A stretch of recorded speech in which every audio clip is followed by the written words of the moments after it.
Feia 13 anys que Adriana Bragi no sortia de la casa antiga, silenciosa com una abadia on de jovenet havia entrat per matrimoni. Ja ni tan sols la veien darrere els vidres de les finestres els pocs vianants que de tant en tant pujaven per aquell carrer costerut, relliscós i abrupte, tan solitari que l'herba hi creixia matolls entre els còdols. A 22 anys, apenas després de 4 de matrimoni, amb la mort del marit, també ella era quasi morta pel món. Ara en tenia 35 i encara anava vestida de negre, com el primer dia de la desgràcia.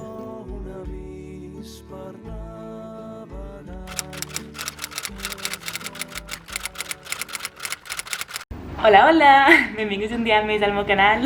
Jo soc la Marta, això és la Mar de Llibres. I bueno, aquesta setmana us vull parlar d'un llibre que en veritat ja sabeu quin és, perquè ja heu vist a la superintro que m'he currat allà superxula, que té molt de sentit, en veritat, com tota l'escenografia i tot. I és El viatge de Luigi Pirandello. Porto un vestit negre perquè suposadament vull representar com la protagonista que està com de dol i estic com a la platja caminant perquè fa com un viatge que surt com del seu poble i tal.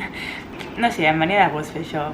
perquè sí, perquè a vegades em surt la vena artista que mai he tingut. Estic parlant una mica així, hi ha com aquesta llum rara, no sé si quedarà bé, a mi m'agrada perquè mai tinc llum natural als meus vídeos i he dit, mira, per un dia que tinc llum natural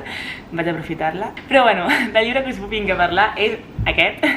que és l'últim llibre de la col·lecció, bueno, l'últim llibre que han tret de la col·lecció Petits Plaers de 20 edicions, que sabeu que és una col·lecció que m'agrada moltíssim, que us n'he parlat algun cop al canal, i bueno, doncs aquest últim llibre me'l van enviar des de Viena i m'ha fet moltíssima il·lusió perquè, no sé, és superguai, o sigui, de veritat és que ja sabeu que el meu objectiu és llegir-me'ls tots, em falten un parell per llegir-me tots els que han publicat. És com el típic que quan sigui gran i hi hagi com 20 llibres d'aquests i tingui com la meva prestatgeria només una secció de petits plaers,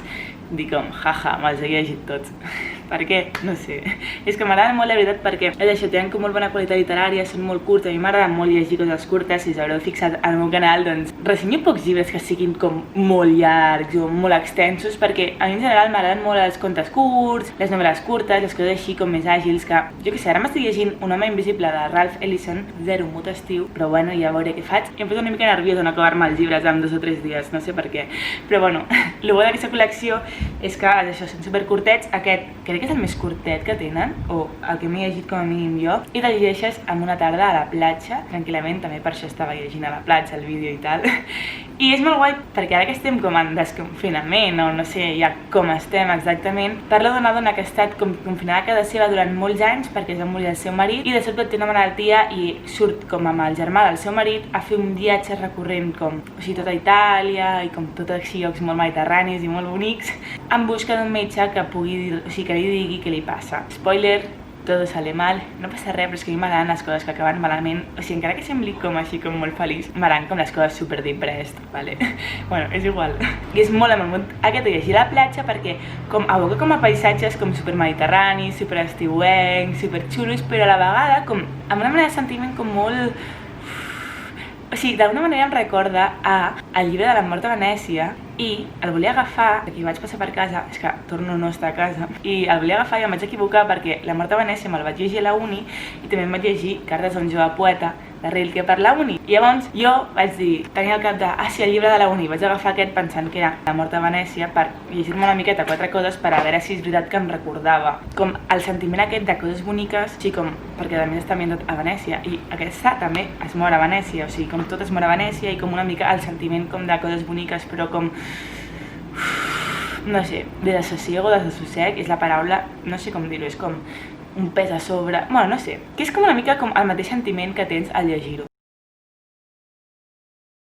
O com a mínim el que jo recordo, no tinc el llibre per comparar-ho, quan el tingui ja us ho diré i si us l'heu llegit m'ho dieu a comentaris a veure si tinc raó o la Marta s'inventa les coses perquè és així de tonta. Tampoc vull explicar més coses perquè és un llibre molt curtet i ja us he explicat al final. No passa res perquè l'important no és com saber o no saber el final, saber o no saber els spoilers, o sigui, jo crec que el maco d'aquesta col·lecció és com el plaer de poder llegir aquests llibres perquè són tan curtets que alguns ja saps què passarà, o sigui, vale que hi ha plot twist en alguns i tal, però, o sigui, és com la sensació de llegir-los, estan molt ben escrits, són molt macos, són molt deliciosos, són molt frescos, llavors és com més com pel plaer de llegir, de, no sé, dir, mira, aquesta tarda tinc ganes de llegir, com quan et poses a llegir un poema o com algun assaig curtet o alguna narració curteta o com quan estàs llegint un llibre de contes i et ve de gust llegir-te només un conte així molt maco, doncs és com una mica la mateixa sensació, per tant, l'espoiler final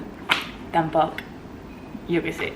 Tinc ganes de fer el que va fer el Jan de Trotalibros i Entre Lletres, que us deixaré vídeo per aquí, d'avaluar els petits plaers amb ordre que l'han agradat més o menys, i crec que quan me'ls acabi tots els que hagin sortit fins al moment faré aquest vídeo.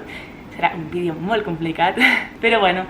fins aquí el vídeo d'avui. Espero que us hagi agradat moltíssim, i abans de marxar m'agradaria que seguíssiu aquesta pàgina, que és Marcel Absolució a Twitter, que és